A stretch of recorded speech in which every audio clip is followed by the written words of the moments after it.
You are listening to the Horse Radio Network, part of the Equine Network family. What a beautiful day for horses in the morning. You are listening to the #1 horse podcast in the world. Here's your entertaining look at the horse world and the people in it.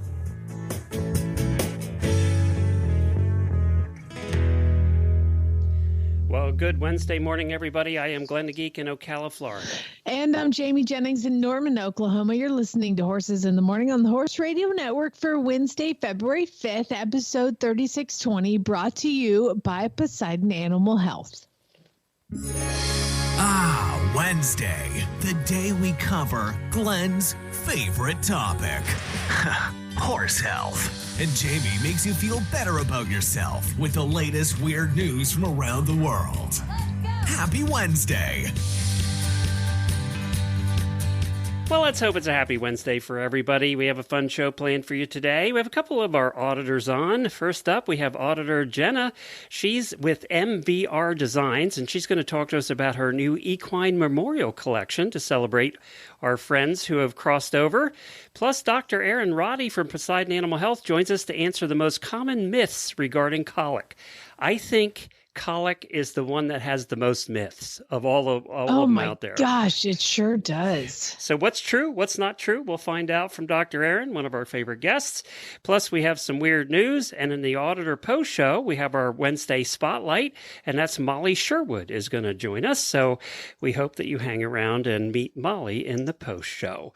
Well, did you know that today is National Girls and Women in Sports Day? Yes, that's a thing.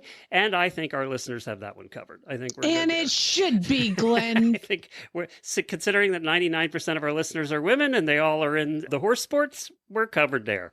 But did you also know that it's National Shower with a Friend Day? What? I'm not kidding. It was on the National Days thing. So I had to look that one up. Apparently on National Shower with a Friend Day, it's a tongue-in-cheek way of educating people about the benefits of filtered chlorine-free water. Why does getting naked with your friend I don't know. and showering with them? I couldn't find that part. I looked. I couldn't figure that part out. But you know what? I think we're good here because I have $21,000 well, and my water is not chlorinated and is perfect. So I would like to say that as of now, I am going to celebrate one of these days. I'm not going to tell you which. Well, I guess if there's a particular friend you were showering with, you'd be okay. Anybody else, you're going to have trouble. Of course, right now, you don't want to shower with the particular one I'm thinking about. So I'm going to start cold calling. Be like, hi, do you have the flu? No? Okay, come on over because we have to shower together. We'll talk about that in a minute because you're going through it. All right, let's do some Daily Whinnies.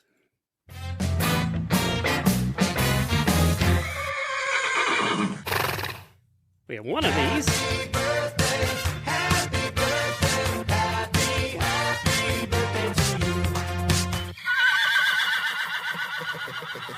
February was a slow month for auditor birthdays. We only have one today, Paige Reardon, but it's an important one because it's Paige's. So happy birthday to Paige. And, I was going to give my Daily Whinnie to here. You're going to give your Daily Whinnie too, so we'll combine them. Okay. My Daily Whinnie, and it's not a buck off, it's a Daily Whinnie to Ashley Widge. Oh my gosh, you guys, Ashley does some really cool stuff behind the scenes, and I just wanted to give her a little Daily Whinnie to say, thanks, sister. Well, we're going to shower together later. It's going to be awesome. No, you don't want to do that either because Ashley was here on Monday. And what Zach did you do? And the little one, Levi, came over and visited, and it was so much fun to meet Levi. I actually held the baby. Now, there's no pictures because I only held the baby for about 10 seconds till the baby started crying. So gave the baby back immediately, but they hung out. They hung out, and Levi touched his first pony, of course, Scooter. So Levi thought that was pretty cool, actually. He was smiling the whole time. So that was good. He liked the horses. So we got to hang out and chat, and it was so nice to see Ashley again in person. But on the way home yesterday, I got a message this morning that they both got the stomach bug I had last week on the flights home. Oh, your house is a petri dish. Yeah, but I don't think it was from me. I mean, I was 7 days ago. But wow. they were visiting a lot of people down here, and I think that they got it. And she said, it's tough. She said, imagine being sick on airplanes, but then being sick with a child on airplanes. So. Oh, that's amazing. So when I was visiting my family in Dallas, I told you that they had a family reunion in Florida. The day before my surgery, so I couldn't go. And apparently 2 out of every 3 got a violent stomach bug, 24 hours long. I called my brother and I was like, did you get sick? He was like, I threw up for 24 hours to almost a minute. It's everywhere. I mean, that thing is everywhere.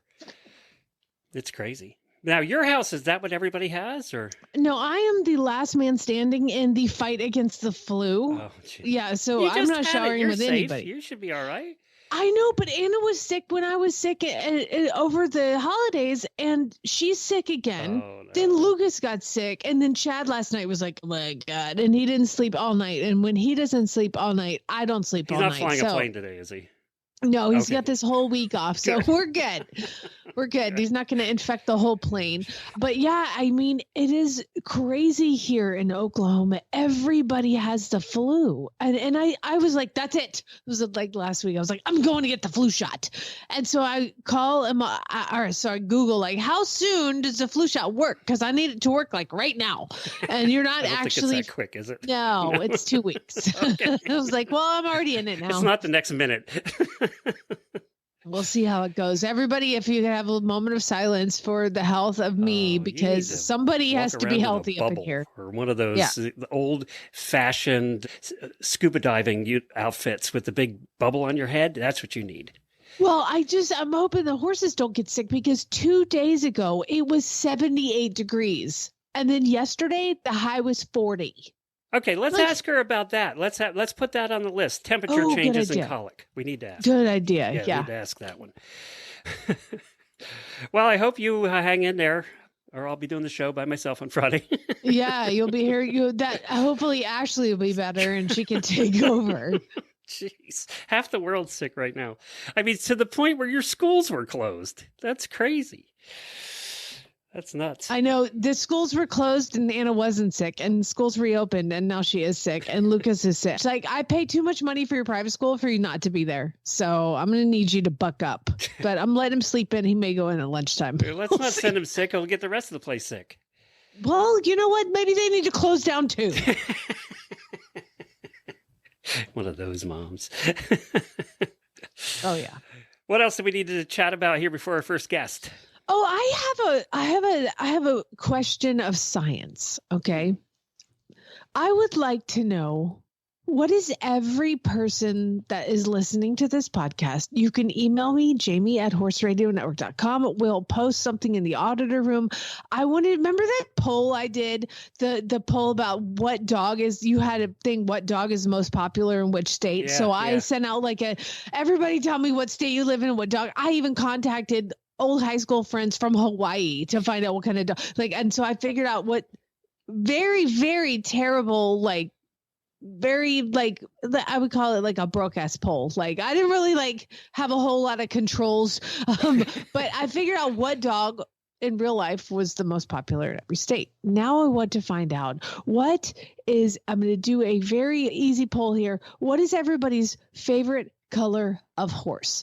And with that, you can also tell me what has been the most challenging color of horse, because as a trainer, I have seen pretty much every color of horse, and they've come here. And there is one particular color in horse that is by far the most difficult. And I'm not going to tell you today. I'm going to compile all your answers and figure out if your most difficult color of horse or your favorite color of horse is the same as mine. Okay. Let's see if we can guess each other's. Right now? Yeah. Well, I'm not going to tell you, but you can guess. Oh, I'm guessing yours is gray. What do you guess mine is? Your favorite one? Yeah, favorite color. I'm going to go with bay. Okay. So we're not going to tell yet? That'll be Friday? No, but do you have a most difficult color? Yes. Oh, you're going to say chestnut, aren't you? No. Okay. I'm just going from personal experience from the ones that cause the most trouble in our lives. That's what I want. I want you to tell me which ones have been the most delightful in your life and which one have caused the most trouble or been the most difficult. And I want to see if, as a trainer, they line up Okay. as All right. the same. We'll see what the results are. I can't wait. It's an informal poll. That's the word I was looking for. Informal. It was a very informal poll before, and now it's an informal one Don't again. forget to post it on the Auditor room, or we'll not get any answers. So I will. Okay. and email you, Jamie@horseradionetwork.com. Yeah, if you're not an auditor. If you're not an auditor, first of all, why? But if you're not, then just email me. I would love to know the ones that are the most delightful and the ones that have been the most difficult. I don't even care, but you can tell me. That's fine. Okay. Let's see if we have favorite color by state. That's a good idea. Considering half our listeners seem to be in Michigan, we'll get a lot of answers from there. Well, let's hear from State Line Tack, and then we're coming back with our first guest. The State Line Tack HRN coupon is being extended. Get 30% off any $129 order. Enter coupon code HRN at checkout. Horse lovers, are you tired of galloping through your budget every time you need new tack or supplies? Well, then head on over to statelinetack.com, where you can earn rewards on every purchase. They have a new rewards program. You can enjoy the savings just for shopping for the things you love. You earn points for every dollar you spend on saddles, bridles, boots, pretty much everything over there. And you can do it. It's simple. All you have to do is create an account at statelinetack.com and you're automatically enrolled to the rewards program. Jamie, you must have 1,000 points by now. It's free. Everything's free. It's free. It's easy and the best way to keep your horse happy and your wallet even happier. Visit statelinetack.com today and start earning rewards. And don't forget to use HRN at checkout if your order is over $129 and you'll get 30% off. Now, please note, some products are not eligible for additional discounts due to manufacturer restrictions. These are noted in your shopping cart, so you'll know ahead of time. The next guest is brought to you by Daily Dose Equine, non-GMO core nutrition for horses and ponies of all ages. Coming up next is one of our terrific auditors. And Jamie, when we started this show, one of the things that is one of my favorite things to do, and Jamie knows this, is to highlight listeners who have businesses, to highlight small companies, to help build companies by help getting the word out about them. It's just always been one of my favorite things to do. It's the reason that when I go around to WISA, I always talk to the smallest companies who are just starting out. And we have one of our auditors today, Jenna Leigh on. She's with MBR Designs. Hi, Jenna. Hi, good morning. You did a post a while back on our Facebook page I want to talk to you about. But first, let's find out a little about you. Where are you from?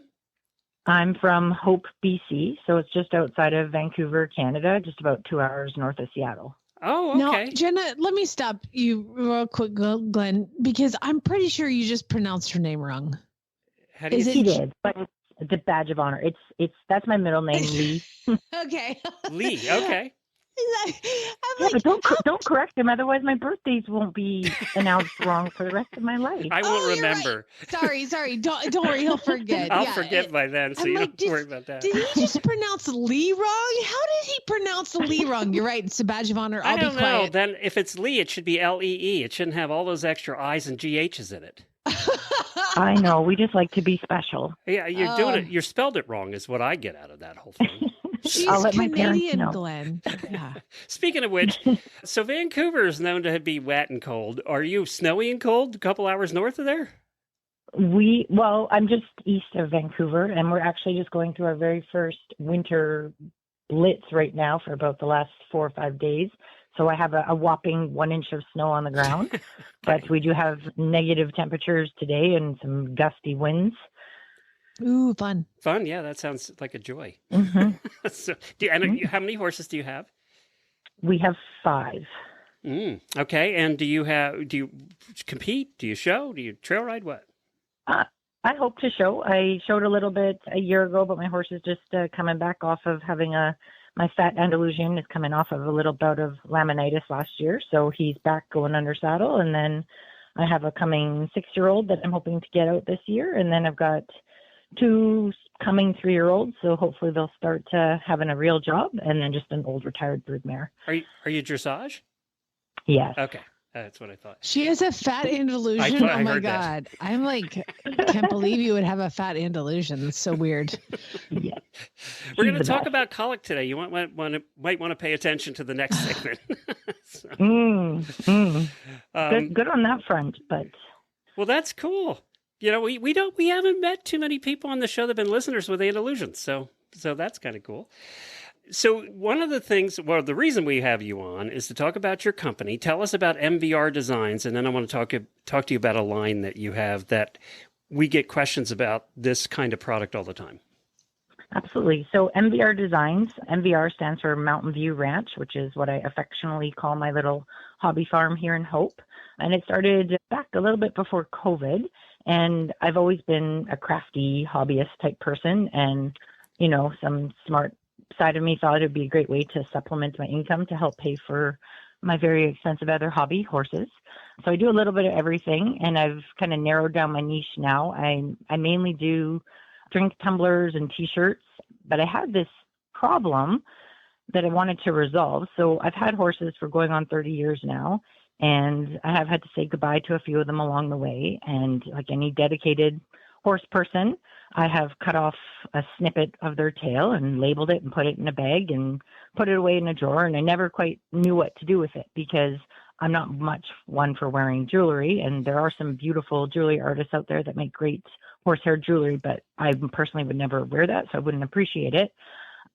So for the last 6-8 months, I've been toying around with some ideas of how can I use this horsehair, how can I display this horsehair, and how can I just cherish the memory of my deceased horses.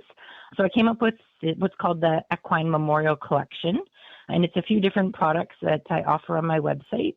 One of the items is a shadow box frame. So they come in a few different sizes and a few different styles. You can choose just an outline that best depicts what your horse looks like, and then you get to choose the color that it's made in just to match the coat color. And then you would send me a snippet of the tail. I only need about a pinky width of the tail for this design. And then I add the name and some flowers and frame it up for you so that you can have a beautiful memorial shelf sitter just to look at and have a little conversation piece. With those shadow box frames, you can also do a more detailed line drawing of your horse. So for this one, I do need quite a detailed up close high resolution photo, but it's a spitting image and it's quite striking. So that one is just a little bit, it is referred to it as the custom line drawing shadow box. On from those, I have a couple ornaments. So it would be like a Christmas tree ornament. And with that, I also use a tail strand from the tail, and I braid it to make the loop for the actual ornament hanger.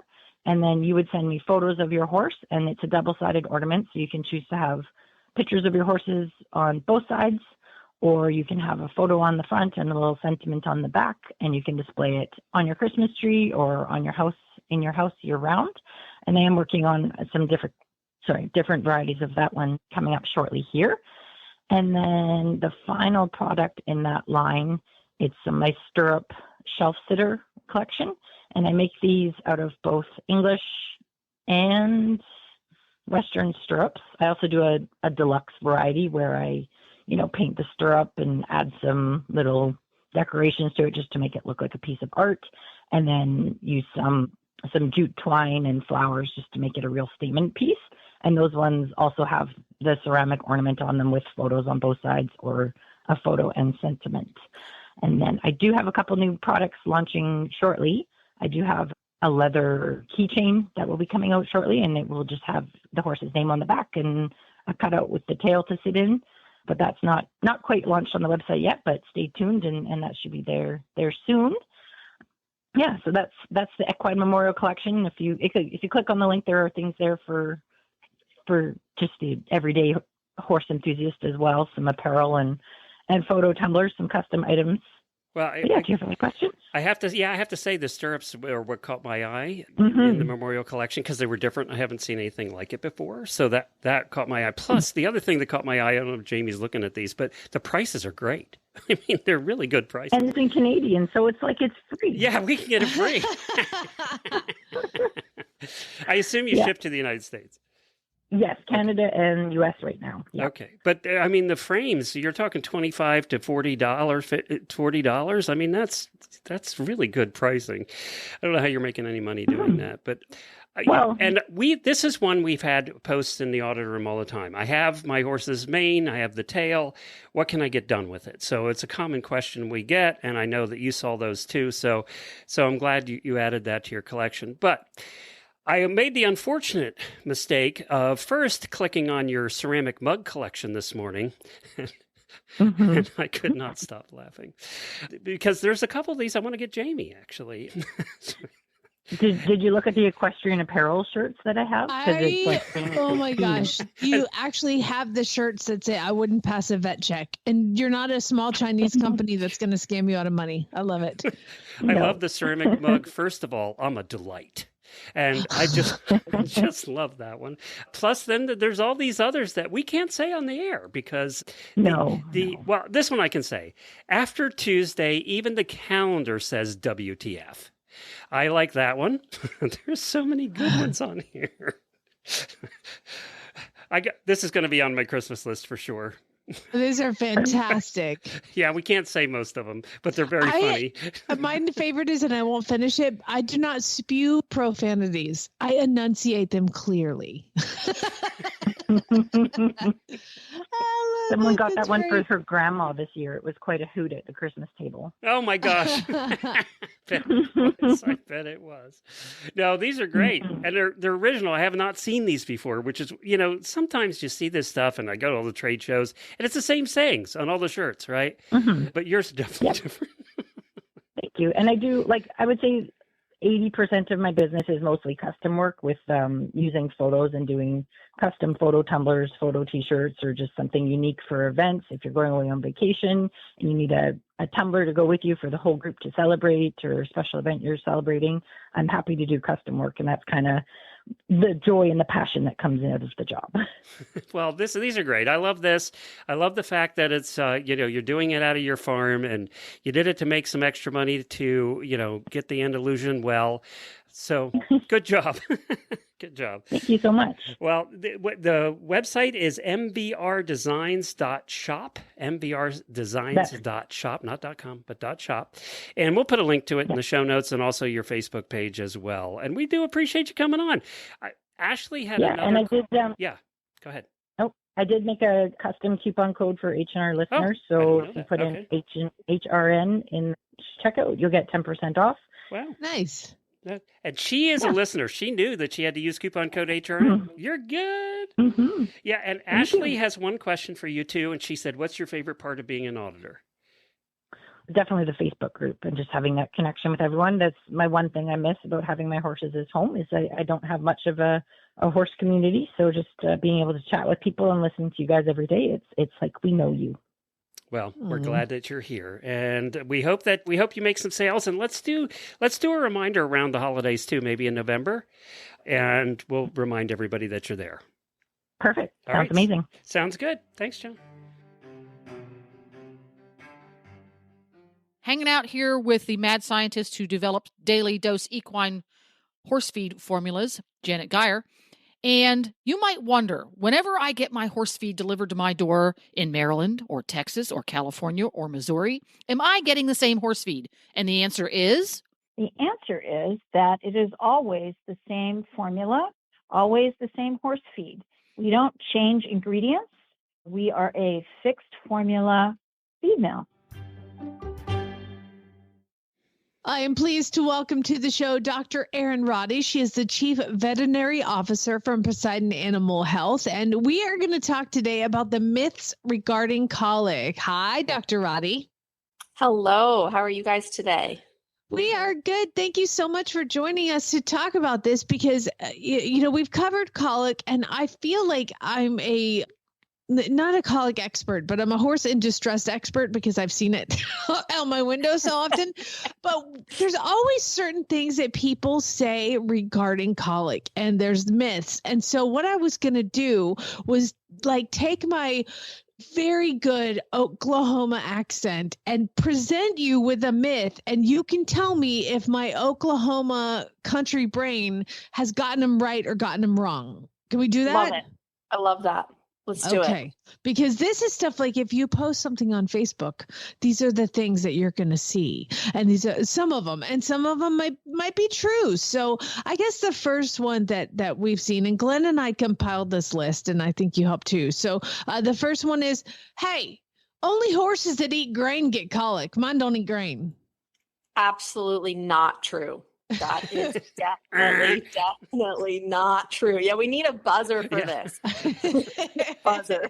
Horses that eat only grass can absolutely get colic. While, there was sort of an old wives' tale, I guess we should call it, that grain would cause colic, and certainly eating rotten grain or eating anything that's different or too much of anything can be associated with colic. Colic can absolutely occur to horses that are just on pasture, horses that are just on hay, horses that just eat cubes. Unfortunately, it can happen to any horse, and definitely grain is not even the highest on my list of culprits. Okay. Well, here's what else I heard. You don't have, if you put your horse in a stall, they're the ones that colic, because horses that live outside don't colic. Also busted. This buzzer is getting a lot of work. That is not true. Horses that live outside definitely do colic. Being stabled is certainly a contributing factor to colic, and we do see that stalled horses colic more than horses that are outside, but horses that are outside can absolutely colic. I was going to ask you that. I was wondering about if the percentages are higher.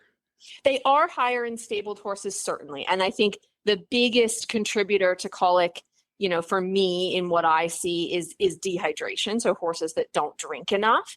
And then the next would be impaction colic. And I think one of the reasons that stabling is associated with impaction colic is because of meal feeding. So we know horses are designed to eat continuously in what we would call trickle feeding or graze feeding. When they're in a stall, that's a little more difficult, and they tend to be fed meals. So they might get grain, or they might get a few flakes of hay or even a hay net, but that's happening at a number of times through the day rather than being continuous. And so that seems to be the association, is that these horses are standing in their stall, they're getting hungry, they're getting frustrated, and then they get a meal and they eat that really quickly, which isn't what their body's designed to do. And then that meal goes wrong somewhere, whether it gets pushed through too fast or there's not enough water in the gut. And so the feed becomes impacted and can't pass. And then that can lead to the gut twisting. But it's really the meal feeding, whether it's too big of a meal or too much time between meals, that is associated with the stabling and the colic. Now, a horse outside in a dry lot can also colic just as easily because of the meal principle. But so it's not the stall, it's the meal, if that makes sense. Gotcha. Well, speaking of meals, there was one barn when I worked in Ohio. This was their Sunday afternoon ritual. And this is all you have to do is feed a bran mash once a week and they won't colic. It keeps things moving. Also busted. We haven't got a true myth yet. We're 0 for 3. We struck out. So no, bran mashes do not cure colic. And in fact, I would wager that high on my list of things that cause colic is a change in diet, especially a sudden change in diet. So feeding a one-off bran mash out of nowhere is actually going to be worse for the gut than it is going to be helpful.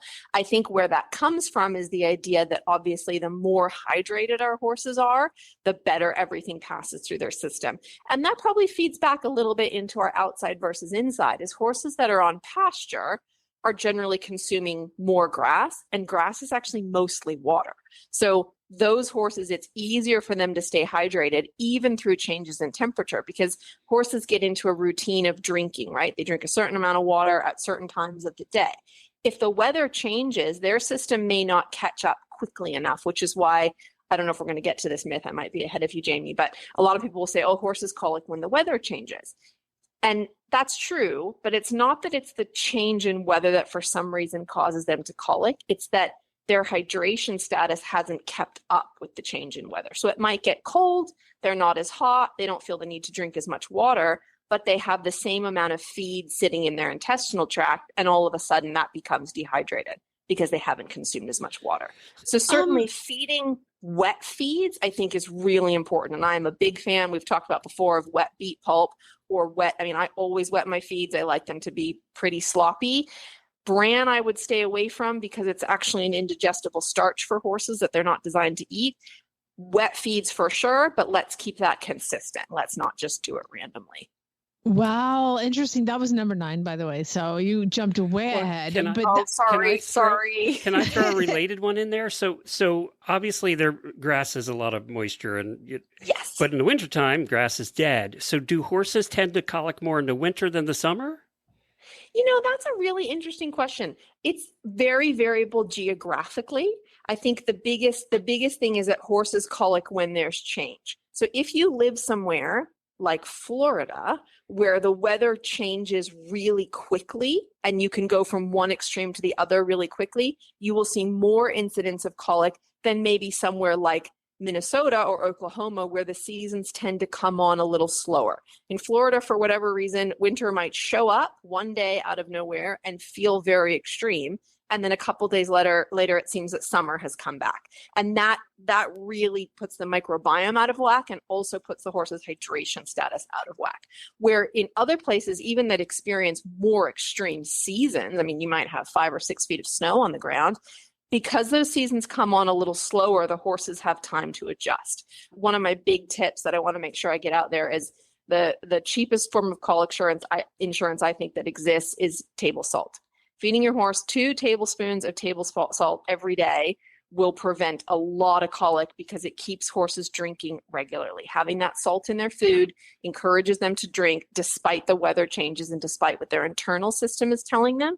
That will keep them at a level plane of hydration, and that will prevent so many colics that otherwise would happen. So that's my top tip. You don't have to buy the expensive Himalayan or other salts. You do, Glenn, because it's fun to torture you, but no, the rest of us can just buy the salt. You absolutely need the expensive organic triple C Himalayan salt. I think it should come directly from the Himalayas, but the rest of us and our horses, table salt is just fine. If you want to buy, you're the first one in 15 years on the show that has mentioned table salt to the horses.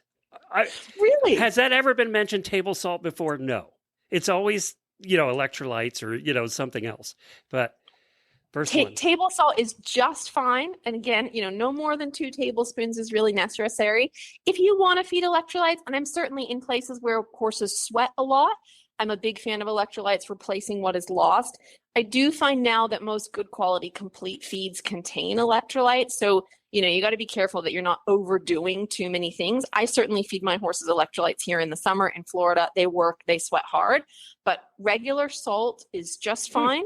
And it does a very good job. I feed a tablespoon in the morning and a tablespoon at night in their grain, but could also go in pellets or in cubes or again, going back to our soaked beet pulp, great place to put your table salt. It just keeps horses wanting to drink. And as we know, you can lead a horse to water, but you can't make it drink. But you can put table salt in your food, and that will encourage them to be thirsty and keep drinking, even if suddenly it gets cold and they're like, maybe I don't need as much water, even though I have this belly full of hay. And, that's another thing. As it gets cold, people throw more hay, their horses drink less. Now we've really got a recipe for colic. Now, Glenn, I would like to tell you that those of us that use table salt, Scooter and your wife's new horse, they need bamboo salt. Okay. Do you know what bamboo salt is? I have no idea. Salt. It's the world's most expensive salt. It's found in Korea, $17 an ounce. This rare salt undergoes a meticulous process where sea salt is packed into 3-year-old bamboo stalks, then sealed with clay and roasted over a pine wood fire up to 9 times. It's like the bourbon of salt. That is what your horse requires. Absolutely. For sure. We're in the wrong business. What a ridiculous thing. Just quick Google of the most expensive salt. All right. Salt. The next thing would be, you know what? Colic is always caused by feed issues.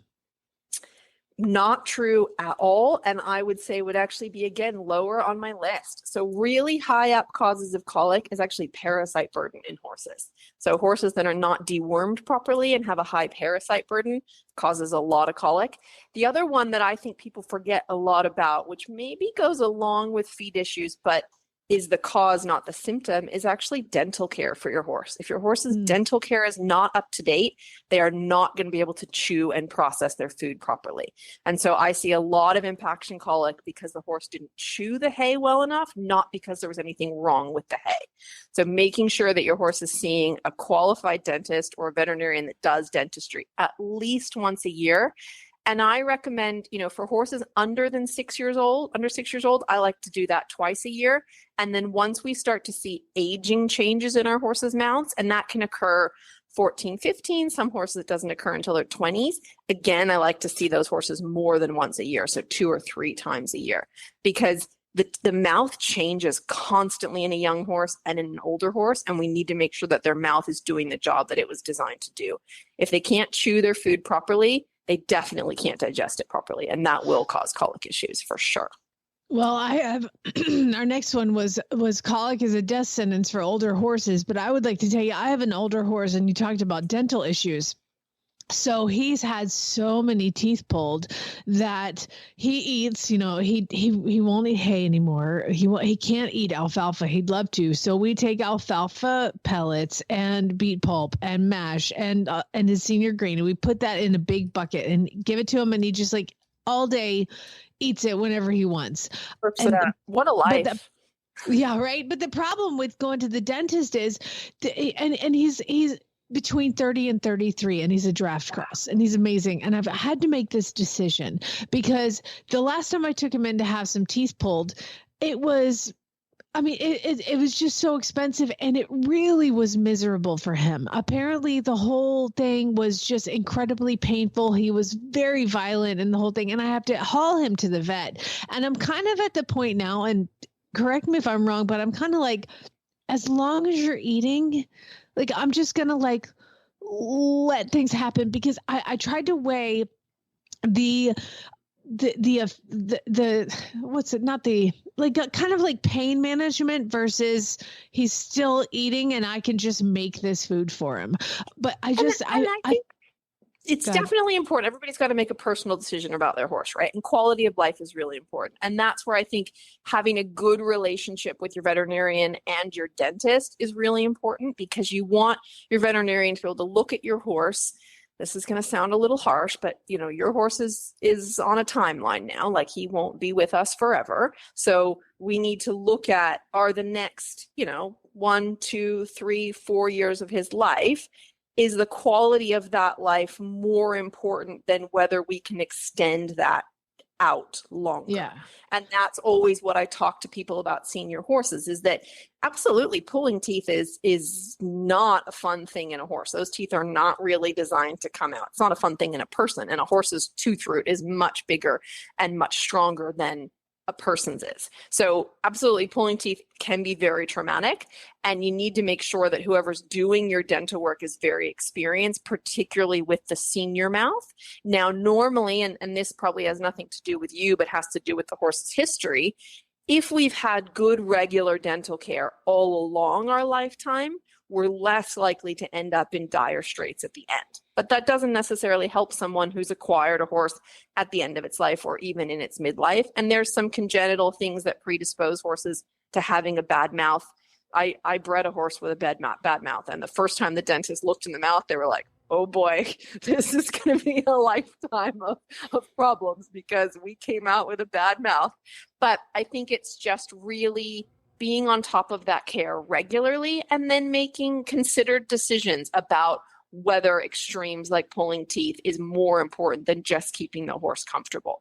But I guess my point was really just getting in that mouth regularly. I'm not saying you have to do anything when you're in the mouth. You certainly don't have to do anything extreme, but let's keep on top of what's going on so that we're making considered decisions. And I see a lot of horses come in with colic, and I ask when the last time its teeth were done, and the answer is, oh, I don't know. How long have you owned the horse? 2 years, 3 years, 5 years. And I go, well, okay, that's why we are where we are, not necessarily because you changed the feed, although that can contribute, not necessarily because the hay was bad, because that can contribute, not necessarily because of worms. But if we're not in that mouth regularly, that will become a problem. So it's just important that you remember that as part of your horse care management. And it's amazing how easy it is to forget, particularly if horses are going from a trainer to another trainer or being bought and sold. I see it a lot with thoroughbreds. They assume that the pre-trainer was going to do the teeth, or the breeder was going to do the teeth, or the trainer was going to do the teeth, or the consignor was going to do the teeth.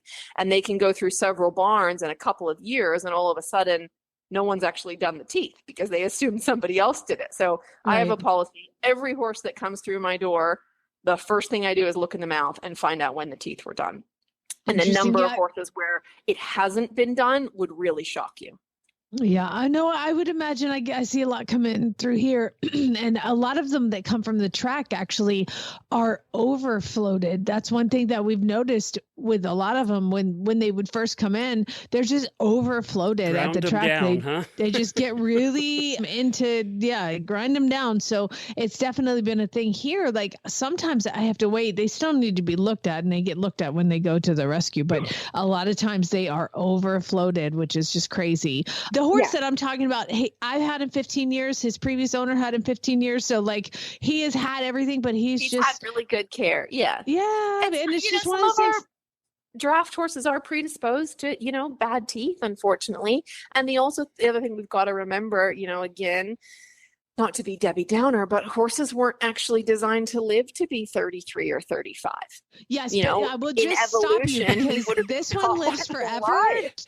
Duke is going to live forever. Yours, Duke will live forever. Duke will live forever on his mash, and it is completely admirable salt. what you're doing. Yes. And his bamboo salt. I think Duke also needs the bamboo salt. Oh, But I gotta we get just that. have to, our senior horses are a task because their bodies were Yeah. actually not designed to keep functioning at that age and stage of life. So all we can do is the best we can, and keep on top of the dentistry, keep on top of the parasites, keep on top of the hydration, and try to keep your diet as consistent and truly gut friendly as possible. And that will save you a lot of heartache. Unfortunately, horses will still colic. I see horses with the very best of care.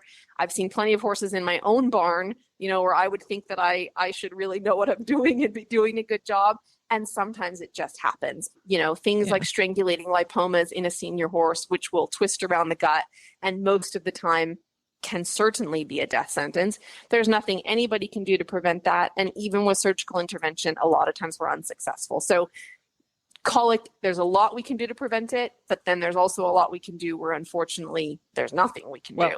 That But I brings us think that brings us to Yeah, go ahead. Poseidon Animal Health. What do you have that would help with that? Yeah, so for a lot of the causes that we've talked about in terms of maintaining hydration status and also dealing with changes of diet, that's where you actually can really do some prevention. So we make a product called Digestive HP, which is a complete gut health supplement. So it does the stomach all the way through to the hind gut.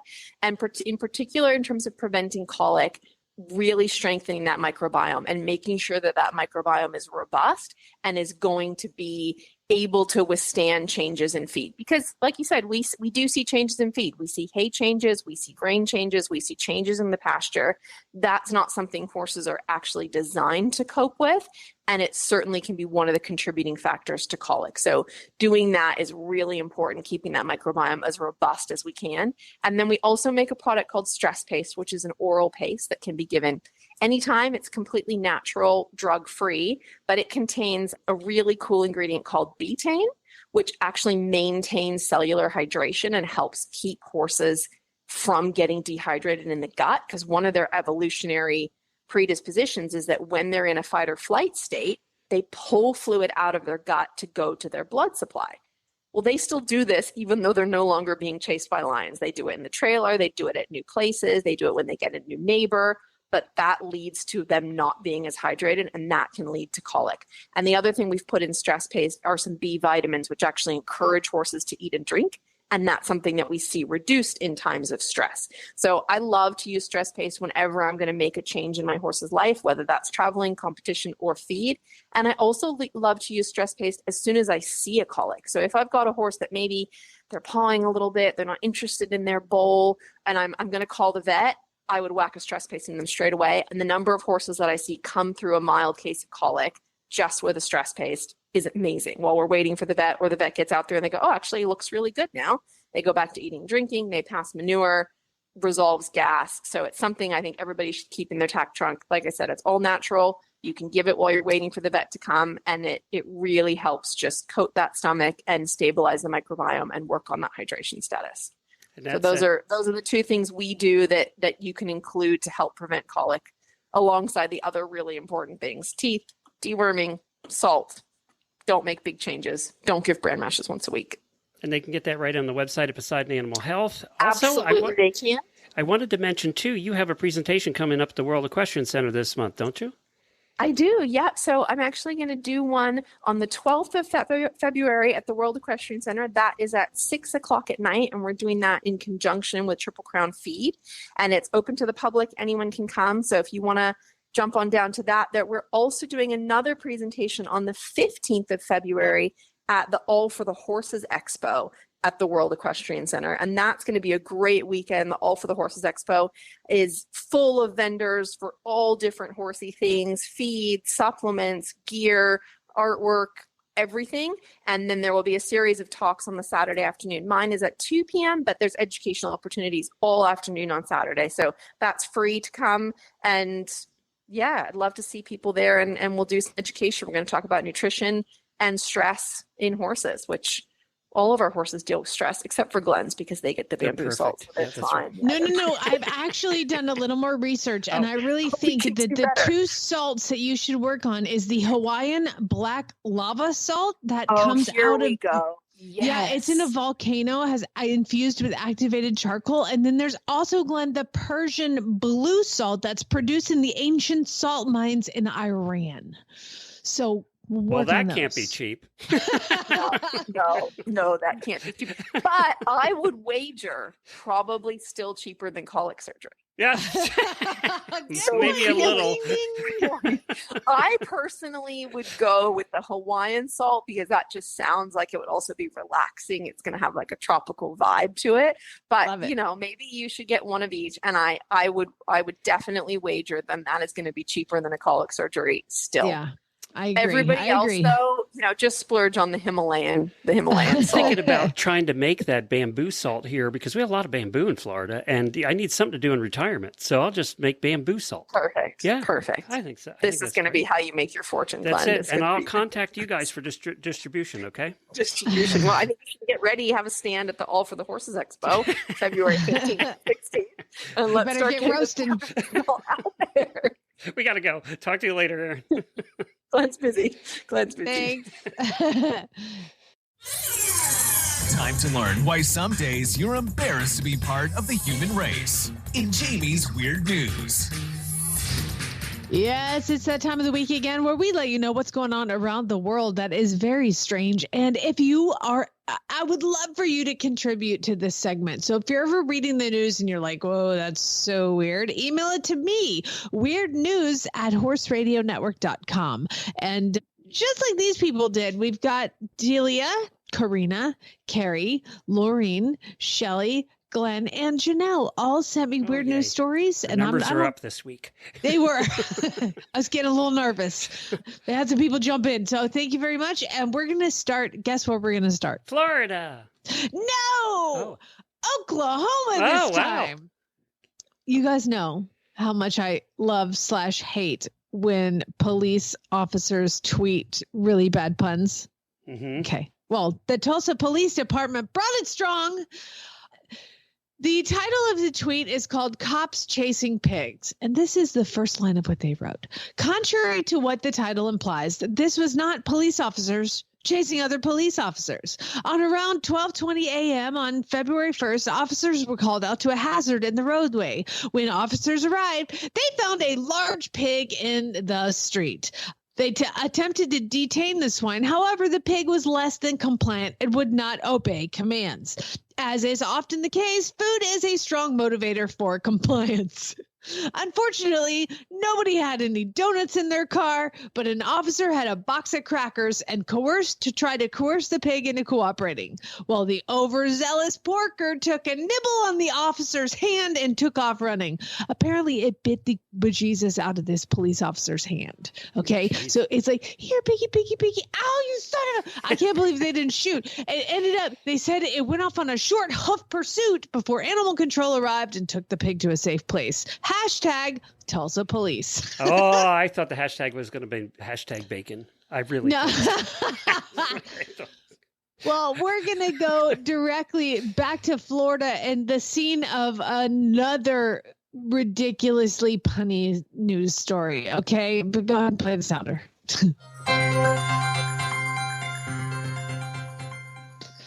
This is in Palm Beach County, and it's an accident. A crash. They're calling it cream-emergency. More than 4,000 gallons of milk spill onto I-95 in Florida in Palm Beach County. Glenn, do you know I-95 in Palm Beach? Yes, I do. I've been on that road. That's down by Wellington, actually. Do you have a little sound of like a ding that you can play like your bell? I don't think so. Where's your bell? Get your bell my out. bells are in the other room. Because I need a bell. Okay, every time you hear a pun, I want you to go ding ding. Okay, here we go. I'm going to read you the story. I'm ready. A stretch of I-95 in Florida was an utter mess early Wednesday. Ding ding ding ding ding. Many crying over the spill. Ding ding ding. I know this story too. Ding ding ding. Blah blah blah. Let's go down. Officials said 11 people were evacuated, but no one was moved to the hospital. It took almost 3 hours to clean up after this cream-emergency. Ding, ding, ding. Yeah, it was basically just a Borden truck semi spilled like over 4,000 gallons of milk. Most of it was still in the containers because you can see in cartons. Yeah, in cartons. It didn't even at least it didn't smell rotten. But if anybody is looking for some free egg crates, they're all over the freeway on I-95. I mean, this truck went over and spilled all of it. I mean, all of it. Every bit of it. Yeah. And I-95, you can imagine I-95 heading toward Miami is not busy at all. No. It's easy. Yeah, that's no problem.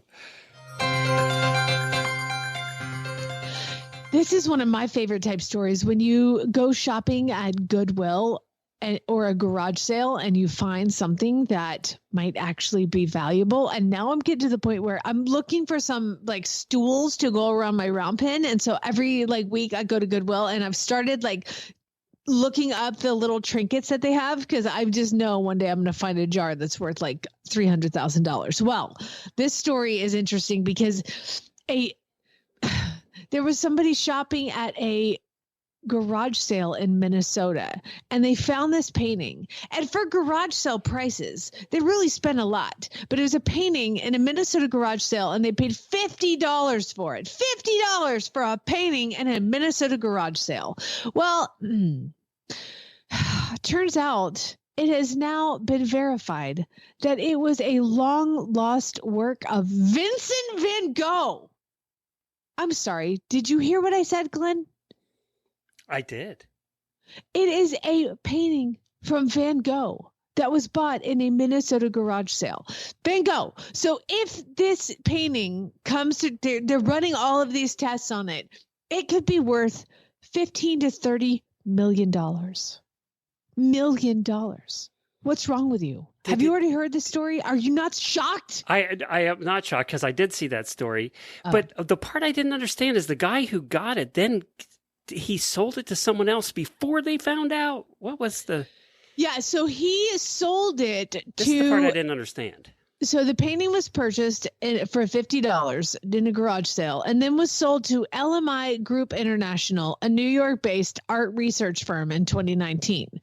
And then it was proven to be a false. Now, this is where my imagination would like for it to be real because it was proven to be not a work of Van Gogh. Well, they kept pressing and they were like, it is. Okay.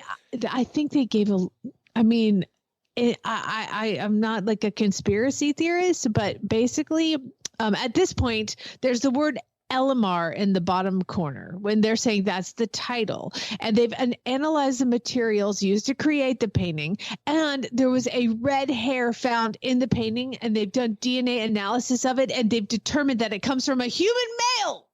Huh. And he was redheaded. Okay, so they're saying that it contains several stylistic elements consistent with Van Gogh's works. They think that this was when he painted this when he was in an institution. That's the same place he painted Starry Night. So anyway, it could be worth $15 to $30 million if it does get authenticated. Now, this LMI group is trying very, very hard I bet they are. to get it authenticated because it was initially sent to Netherlands Van Gogh Museum, which determined the artwork was not created by the painter. But then this group is like, let's keep looking, and they're going to find somebody who's going to make it. Yeah, they've had like 20 people look at it at this point. It's been a lot. Yeah, it's been a lot. And these people are like, we're going to keep pushing until we get it. Until somebody says it is. Yeah. I think the real winner right here, if I'm reading the whole story, do you know who the real winner? Would you like to guess? The appraisers who are being paid to do this? I would say the perfect person who got $50 for painting at a garage sale. Who spends $50 for a paint? You know that they handed that off and they're like, oh, that's true. And I sucker. saw the painting and it's not one I would have paid $50 for. So no, but it does look like a Van Gogh. It does. It does. I think it does. Yeah, it does. He's not my favorite, so maybe that's why I wouldn't have paid $50 for it. I just can't believe that I say $15 to $30 million and you weren't like, like I need like some interaction here, Glenn. Okay, next story, and this is the last one. Makes me want to go back to Goodwill though today. It does not make me want to go to Goodwill.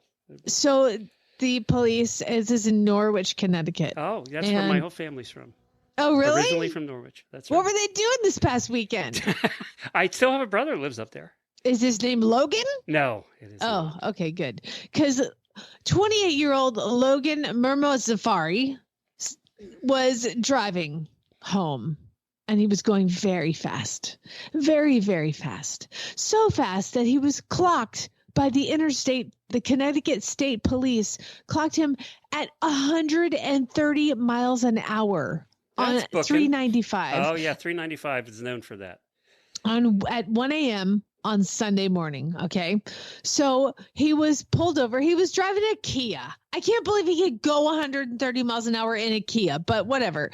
The trooper pulls him over and walks up to the window, knocks, like, hey, roll down your window, license and registration, and why were you going 130 miles an hour? And his response is, I need to get home to see my cat. I need to get home to see my cat. My cat needs me. Well, they noticed some signs. They are needy. I'll give them that. They did notice some signs of impairment, Glenn. I know you're shocked. Big surprise. And they asked him to step out of the vehicle and perform a bunch of field sobriety tests. And Would you like to guess the results? Yeah, that's right.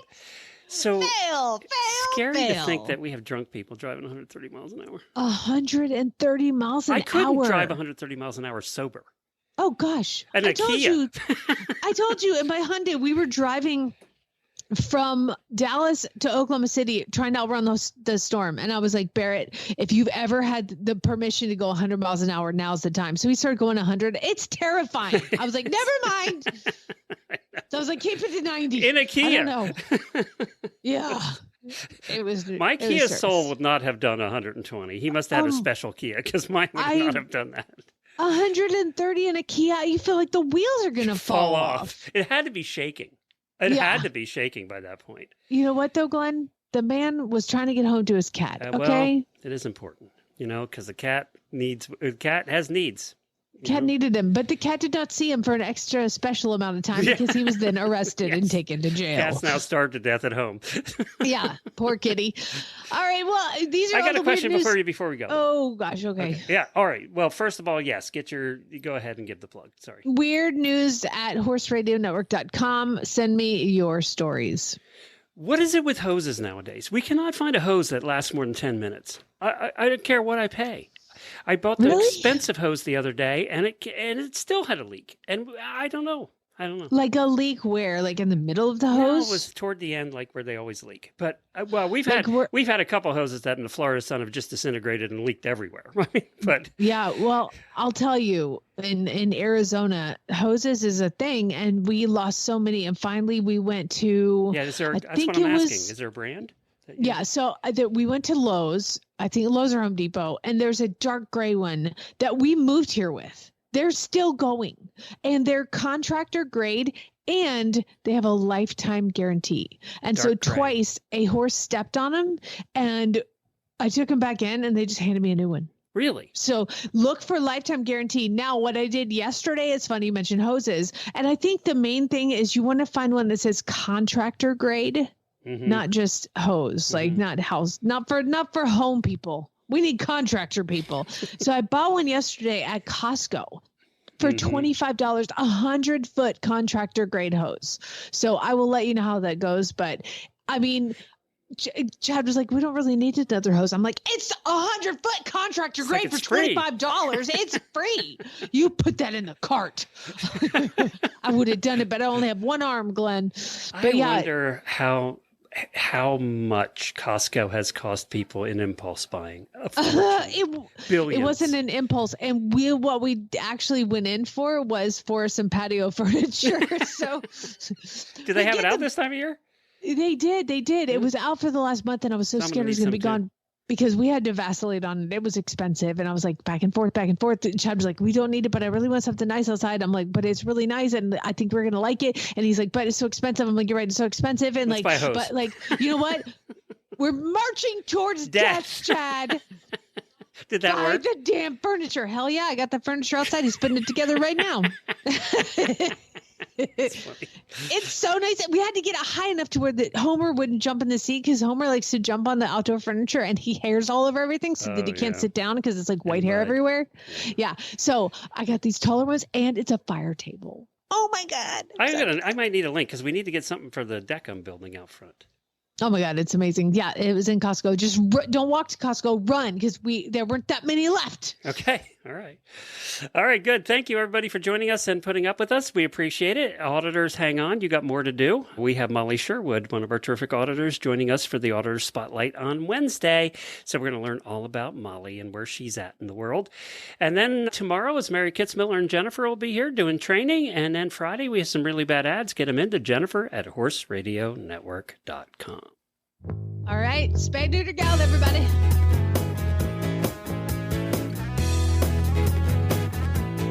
Look for the lifetime guarantee on the hose. I'm telling you, like dark gray. It's lasted forever.